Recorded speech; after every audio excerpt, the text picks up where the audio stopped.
মেঘলা একটা বিকেল। গ্রামের পুরনো বাড়িটায় নতুন করে উঠেছে তিথি আর তার পরিবার।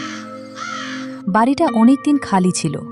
লোকজন বলতো এখানে নাকি কিছু অস্বাভাবিক আছে, কিন্তু এসব কথা তিথি একদম বিশ্বাস করত না।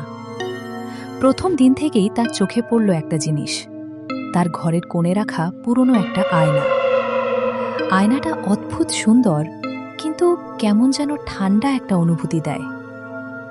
রাতে ঘুমাতে যাওয়ার আগে তিথি আয়নায় নিজের চেহারা দেখছিল।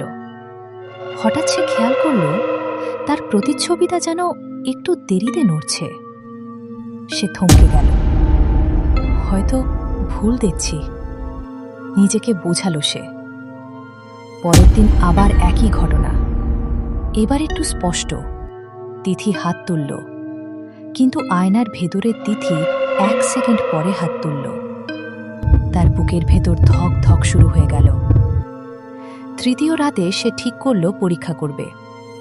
ঘরের লাইট বন্ধ করে শুধু টেবিল ল্যাম্পটা জ্বালিয়ে আয়নার সামনে দাঁড়ালো। চারপাশে নিস্তব্ধতা। হঠাৎ সে ফিসফিস করে বলল, তুমি কে? কয়েক সেকেন্ড কিছুই হলো না।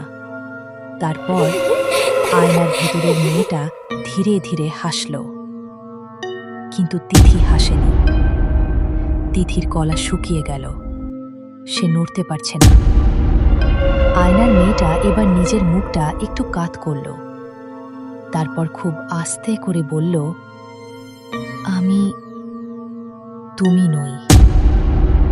ল্যাম্পটা হঠাৎ নিভে গেল। ঘর অন্ধকার। তিথি চিৎকার করতে যাচ্ছিল, ঠিক তখনই তার কানের পাশে ঠান্ডা একটা নিঃশ্বাস। আজ আমি বাইরে আসব। হঠাৎ আলো ফিরে এলো, সবকিছু আগের মতো। তিথি আয়নার দিকে তাকালো। এবার আয়নায় কেউ নেই, শুধু খালি ঘর।